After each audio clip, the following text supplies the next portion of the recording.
Bueno, ¿les parece arrancar? Dale. Buenazo.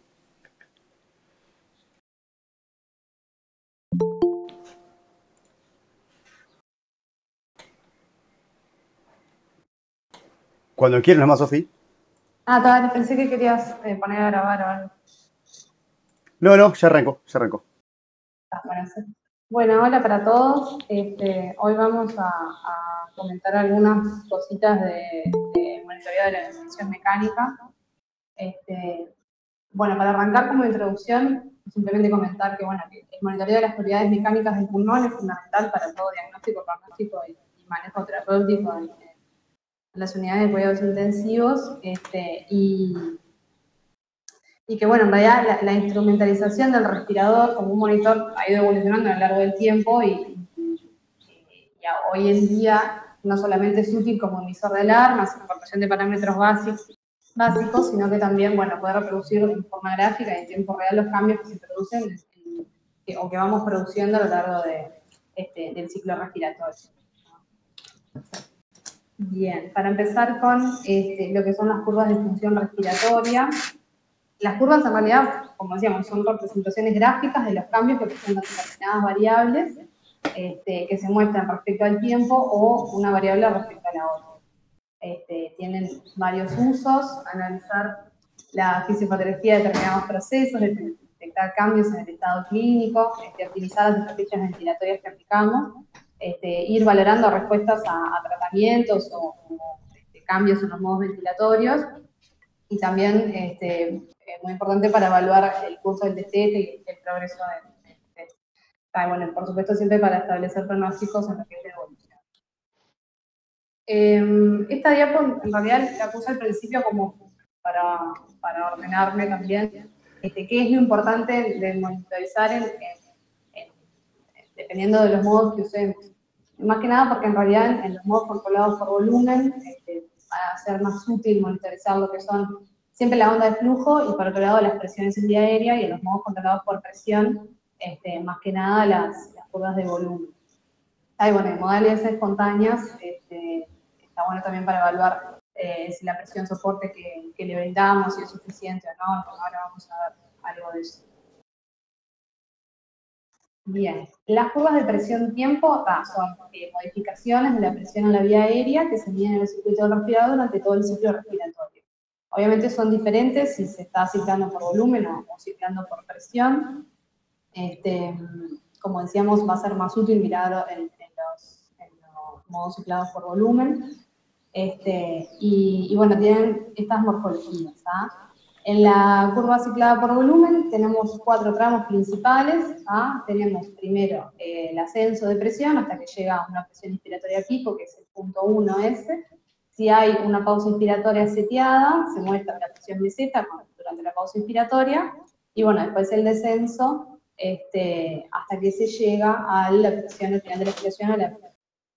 Después, en lo que son las modalidades cicladas por presión, en realidad la presión es constante, entonces, bueno, simplemente tenemos una onda cuadrada, como se ve en la imagen de la derecha. Algunos usos que se le da a las curvas de presión-tiempo, por un lado, bueno, detectar, por ejemplo, resistencias aumentadas en la vía aérea. Acá lo que se ve es que cuando se ve en la imagen de la derecha como hay un aumento de la presión pico, siempre manteniéndose la meseta constante, lo que hace que aumente en realidad la diferencia entre ese pico y meseta que se ve acá en estas curvas de presión comparativamente con la imagen de la izquierda. Después, por otro lado, sirve también para incluir la presencia de fugas que puede haber. Esto se ve porque en realidad vemos que no llegamos a conseguir una presión meseta que sea estable, o mantener la pipa a lo largo de una pausa inspiratoria. Y bueno, también sospechar, vinculado con esto, sospechar la presencia de pipa intrínseca, que ahora después más adelante voy a decir alguna cosa más. Pero bueno, lo que se ve o se puede ver es como se ve ahí en la curva, si se hace una maniobra de obstrucción expiratoria, como hay un pequeño ascenso en la curva de presión. También podemos estimar si hay esfuerzo inspiratorio por parte del paciente, que se ve como hay como una una excavación en realidad en la curva de la presión que deja de ser tan recta. Primero porque a la presión positiva del ventilador se le va a sumar una presión negativa que hace el paciente cuando expira, entonces se ve que hay como una deflexión negativa y después la curva en vez de ser así como tan recta se excava un poco, que bueno, que esto evidencia esto que hay como bastante esfuerzo inspiratorio por parte del paciente cuando tiene esfuerzo inspiratorio. Después, bueno, también vinculado con las modalidades espontáneas, podemos también estimar si la presión soporte que le estamos dando es adecuada o suficiente. Acá en realidad comparativamente se ve como en la imagen de la izquierda, la onda de presión cuadrada, como vimos hoy, que aumenta durante la inspiración y después se mantiene durante la fase inspiratoria, y en la segunda es parecido a lo que estaba en la imagen anterior. Nada, se ve una caída de la presión al inicio de la inspiración por el esfuerzo que está haciendo el paciente y además una prolongación del esfuerzo durante todo el tiempo expiratorio que hace que la curva de presión se escabe. Es lo mismo que estaba en la imagen anterior. Bien, esas fueron algunas cosas importantes a destacar de las curvas de presión. Después, por el lado de las curvas de flujo a tiempo, bueno, son cambios en el flujo medios en el circuito.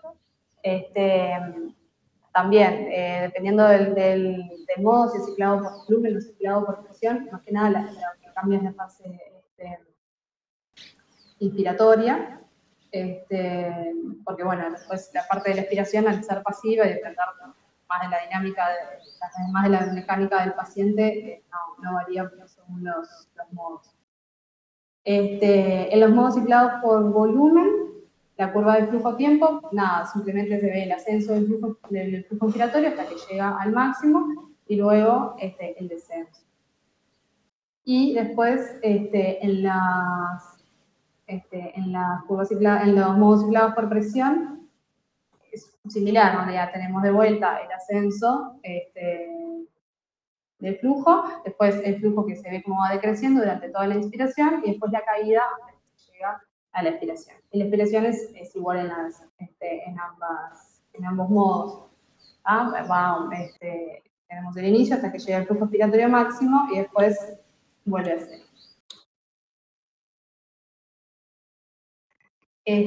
Algunos usos que se le puede dar a estas curvas o cosas que podemos ver en estas curvas, por un lado, detectar el atrapamiento aéreo. Esta imagen no es muy feliz, pero lo que se observa es, en vez de que el flujo inspiratorio llegue a cero y ahí cicle, en realidad se ve como acá cicla antes de llegar a cero. Y bueno, eso después, a medida que se va reiterando durante los ciclos respiratorios, va determinando atrapamiento aéreo. Después están las curvas de flujo-volumen, que ilustran cambios que se producen en el flujo respecto a los cambios de volumen durante todo el ciclo respiratorio.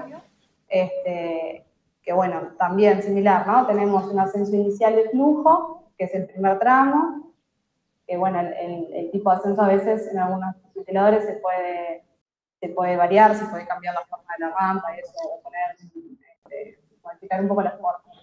Después, durante el tramo B, es el flujo constante que se da durante toda la inspiración y después, bueno, inicia la expiración y tiene una similar a la anterior que vimos. Llega el flujo expiratorio máximo, después llega a cero. En estas curvas, bueno, se puede observar a veces cuando hay limitaciones el flujo expiratorio, porque la rama expiratoria de la curva cambia y puede ser como una forma más recta, o sea, en realidad como más convexa y que va hacia la línea de base. Después sugerir que también lo mismo, que puede haber atrapamiento aéreo cuando el flujo no llega al cero antes de que cicle, o bueno, detectar presencia de fugas también, que es similar, la curva de flujo no llega a cero, respiratoria, indicando que hay un flujo residual de gas que se está perdiendo. Bien, después también podemos observar si hay expiraciones forzadas o flujos expiratorios adicionales, porque la rama expiratoria se alarga un poco más, o presencia de secreciones en la vía aérea o agua en las tubuladuras, que se ven siempre como irregularidades o melladuras que pueden darse en ambas ramas de la curva. Después tenemos las curvas de presión-volumen, que ilustran cambios en el volumen pulmonar respecto a cambios de presión. Que bueno, tiene una rama inspiratoria y una rama expiratoria. ¿tá? Y en realidad algunas de las cosas que se pueden ver, por ejemplo, pueden a veces cuando hay volúmenes excesivos para la mecánica que tiene el paciente, se observa también como la aparición de un punto de inflexión superior, que ahí la curva se aplana un poco, lo cual implica que se van a generar como muchos cambios de presión con escasa unidad de volumen, o sea, acá arriba, en vez de tener esta forma, así, la curva se aplana un poco, entonces, por más que sean grandes cambios de presión, se genera poco cambio de volumen. También puede servir para valorar la PIP, la PIP que le programamos, en realidad que está relacionada con el punto de inflexión inferior que estaba marcado acá, que es similar, en realidad señalaría como la presión de apertura de la mayoría de los alvéolos. O sea, tenemos este tramo, lo mismo, como más horizontal, y después, una vez que llegamos a la PIP óptima, la curva, la pendiente se eleva un poco y es más fácil aumentar el volumen. Bien, después también extraer información sobre la compliance, que también tiene que ver con cambios en la pendiente de la curva, y lo mismo lo de las secreciones que hablábamos antes, que también se pueden ver como rayaduras en las ramas de la curva. Bien, después en cuanto a algunos parámetros que podemos medir o monitorear. Bueno, nada, esto solamente como para recordar que bueno, el pulmón y el tórax tienen fuerzas de retroceso que van en sentido opuesto y que están en equilibrio, y eso es lo que determina el volumen pulmonar cuando los músculos están relajados. Y después el trabajo respiratorio va a estar influenciado tanto por las características dinámicas como estáticas del sistema respiratorio y, bueno, todas las propiedades, la compliance, la resistencia, la inercia, todo se termina integrando en la ecuación de movimiento. En cuanto a las presiones en la vía aérea, tenemos la presión pico, que es la presión máxima generada en la vía aérea, se mide al final de la inspiración y va a depender del volumen circulante y del flujo inspiratorio. Pero también, bueno, puede tener cambios en aumento cuando hay aumento de las resistencias, que puede ser por broncoespasmo o por oclusión de la sonda, por secreciones, por ejemplo. Como decíamos, cuando hay flujos inspiratorios y volúmenes altos, o cuando hay alteraciones de la distensibilidad. Y después cuando hay fugas, ya sea por temas de conexiones del ventilador o por la presencia de alguna fístula broncopleural, también la presión pico desciende. Bien, después la presión meseta, que es la presión necesaria para superar el proceso elástico. Se mide al final de una pausa inspiratoria de unos 2 o 3 segundos de duración. Ahora lo muestro en una grafiquita. Durante ese tiempo el flujo es 0 y la presión cae de la presión máxima hasta la presión meseta, que es el valor de equilibrio. Y bueno, también su valor cambia según cambios en intensidad o compliance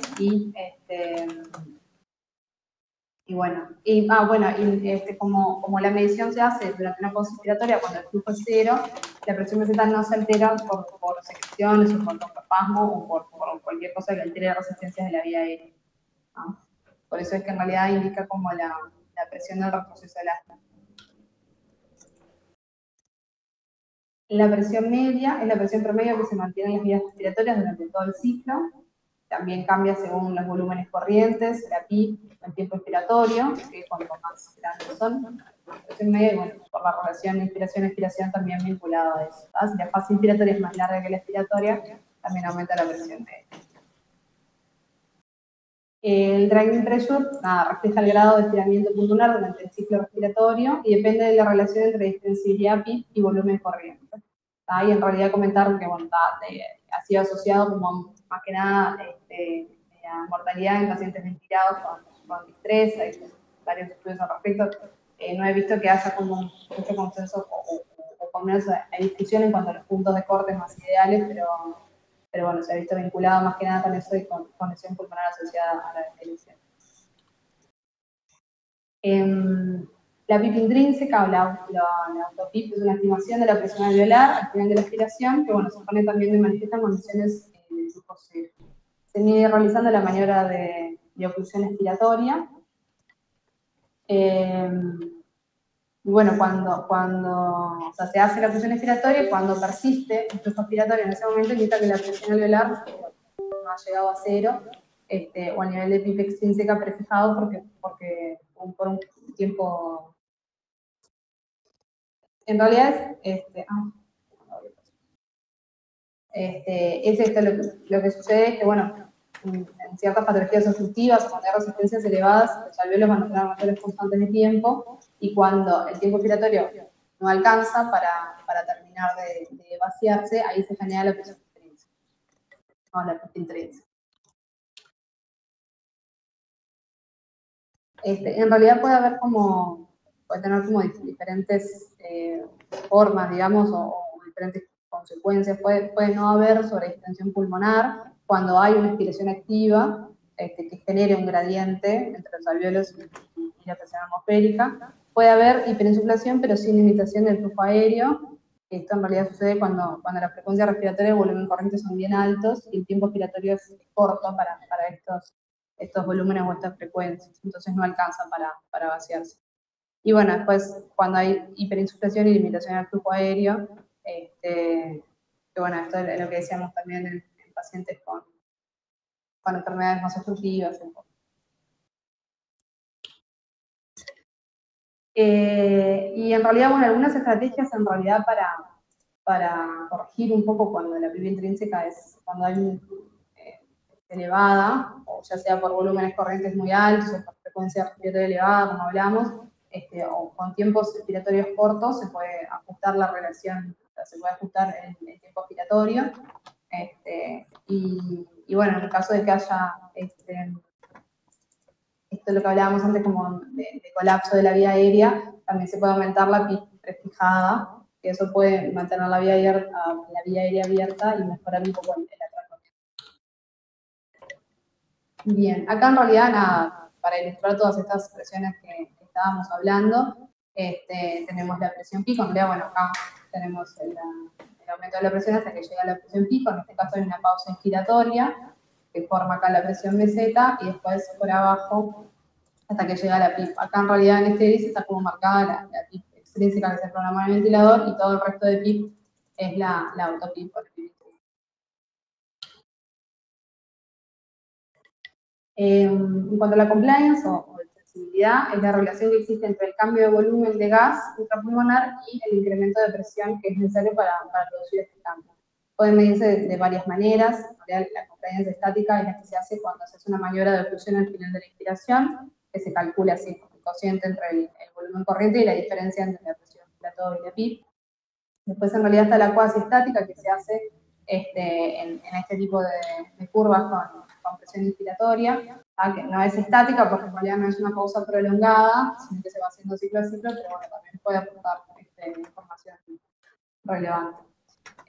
Y bueno, después la compliance dinámica, que es en realidad el cociente entre el volumen corriente y la diferencia de la presión pico y la PIP, que acá en realidad está como que también mete en la ecuación la resistencia de las vías aéreas y no solamente la del pulmón y la caja torácica, que se podría, o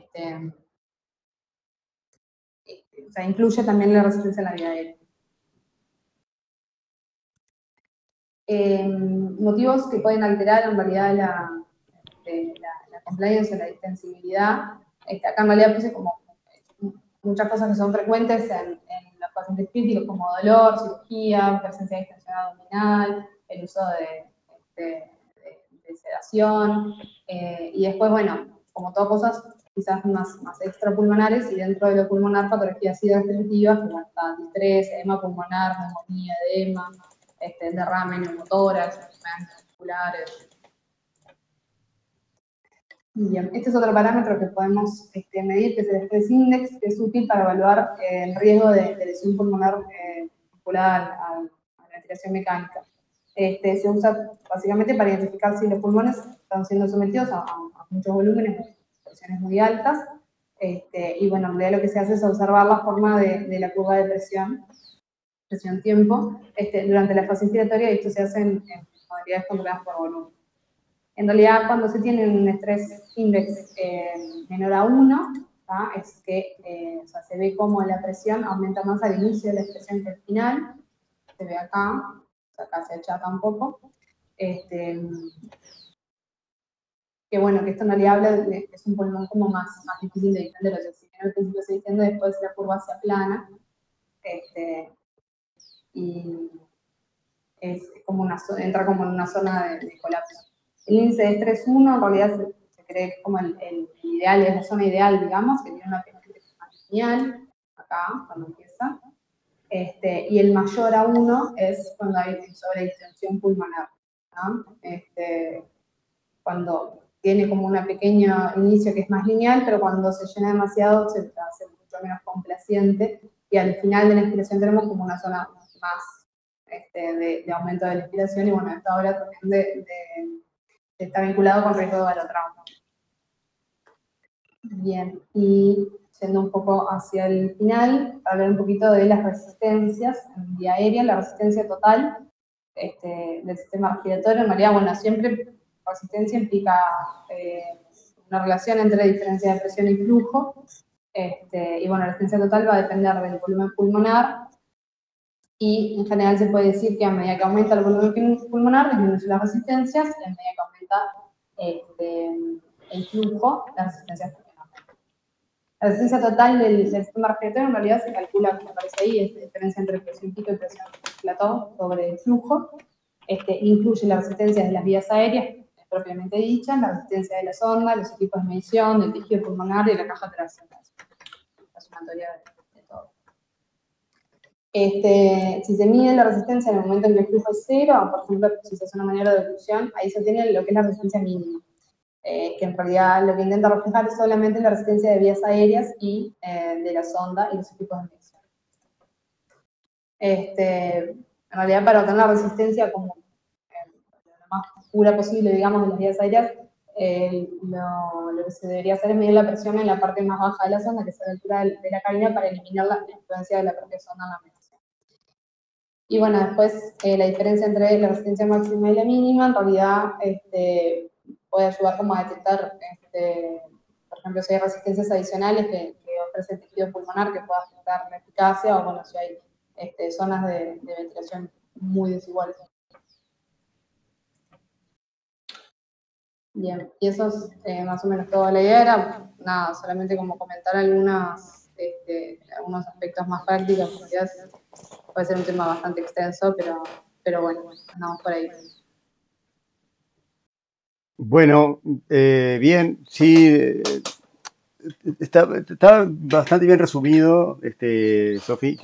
No es un tema muy agradable de esquematizar, pero es algo que lo usamos todos los días, ¿viste? Que son una cosa que me parece que tendríamos que tener medio en esa libretita que antes usaba, de las cosas que hay que monitorizar de la asistencia respiratoria mecánica, ¿viste?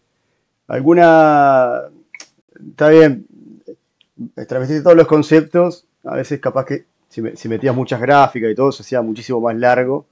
Estaba buscando justo ahora en línea hay algunos simuladores, ¿viste? A ver si los puedo encontrar, alguno que sea más o menos bueno, para mostrarle cómo funciona. Y ahí vos jugás un poco con lo que es la mecánica ventilatoria, ¿viste? Le seteás los diferentes. Voy a poner a ver si no me gusta mucho. ¿Ustedes me escuchan ahí, sí o no? Sí, sí, sí, sí, te escucho Está. bien. Eh,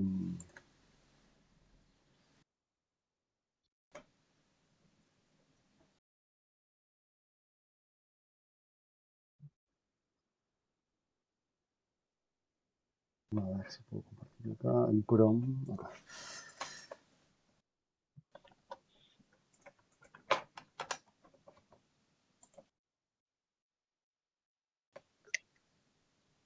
Está todo en portugués. A ver si les puedo poner uno. Esto recién ahora lo estaba viendo. Había uno que era específicamente de Dragger pero no lo encontré. Acá te pone un caso clínico, pero vos ahí le podés ir modificando las curvas, ¿viste? Cambiando los parámetros. Sí, vamos a poner ventilación controlada por volumen, acá el volumen, la frecuencia, flujo inspiratorio. Vos de repente ahí te va dando los valores, ¿viste? Bueno, la FIO2, la Claro. PIP y la onda. Y la pausa inspiratoria, la sensibilidad del... A ver si puedo arrancar ahí. A ver ahí. Ya te va a mostrar, detrás que decías vos, viste, que la curva volumen-tiempo, flujo-tiempo y presión, ¿no? Entonces vos, dependiendo de los valores que vos le vas poniendo acá, te va a ir variando la mecánica respiratoria, ¿no? Esto incluso hasta en condiciones normales. Por ejemplo, la presión acá te llega, no sé si me mide ahí, bueno, pero está más o menos un poco más de 25 centímetros de agua. Pero nosotros le ponemos acá, le metemos un flujo muchísimo más alto.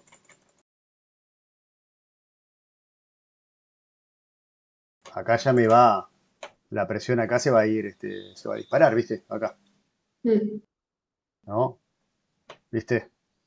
Estas son las sí. cosas que dependen de la... Después, de repente se le puede agarrar cosas patológicas como mostrabas vos con respecto a la curva de flujo de tiempo y el atrapamiento aéreo, esta curva acá, que no va a llegar a cero. Pero otra cosa importante que vos decías, pero les quería mostrar en forma gráfica eso, cómo esta parte de acá se achata cuando hay, más que atrapamiento, una dificultad a la expiración, ¿no? O sea, también lo que traduce un aumento de la resistencia a la vía aérea. O sea, una dificultad en el momento de la expiración, como se ve en el asma, en el EPOC, o en alguna otra causa que te dé broncoespasmo u otra cosa, ¿no? Lo mismo para la curva de volumen, pero a ver si le cambiamos a PCB, por ejemplo. Metemos un delta, vamos por un poquito más de frecuencia, así hay más curvas. Y el tiempo expiratorio, ¿no? Y que el tiempo expiratorio va a depender mucho de... y ahí nos va a variar lo que es el volumen tidal, ¿no? O sea, le metemos un 0,8 y ahí volumen tidal, a ver si nos queda por acá abajo, ¿no? 263 mililitros. Pero ahora con esto nosotros lo aumentamos, más o menos 1.1. Y aquí ya aumenta a 326. O sea, un poco Mm, está bueno porque esto en realidad es una herramienta bastante básica y explorándola seguramente le puedes meter algunas cosas patológicas. Pero resumiendo de un poco de lo que vos estabas mencionando, voy a dejar de compartir. De lo que vos estabas comentando, que lo importante que es la monitorización de la asistencia respiratoria mecánica. O sea, nosotros venimos hablando desde un poco prácticamente todo ordenado de lo que es el momento de la ventilación, la intubación de lo traqueal, bueno, todos los cuidados de la ventilación. Y ahora esto bueno, después de conectar al respirador, que es lo que nosotros tenemos que cuidar, independientemente también de la patología por la que está ventilado, ¿no? Hay patologías particular que van a tener sus cosas para tener en cuenta, como se le puede, el asma, la miastenia, Guillain-Barré, el trauma raquimedular, pero después hay otros que son comunes para todos. Y lo fundamental es mantener que está más que demostrado, es mantener una ventilación mecánica protectiva. Que todas las cosas que vos mencionaste, bueno, hay que tener en cuenta la presión pico, la presión plató, hay que tener en cuenta el driving pressure, hay que tener en cuenta el volumen tidal ajustado al peso real. Eh, pero no sé si alguien quiere comentar alguna cosa más.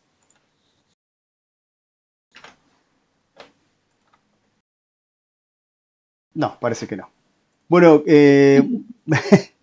gracias por la presentación, Sofi. Y bueno, la idea también, así como estaría interesante hacer una especie de card, ¿viste? Son cosas que van pasando los años y no se hacen.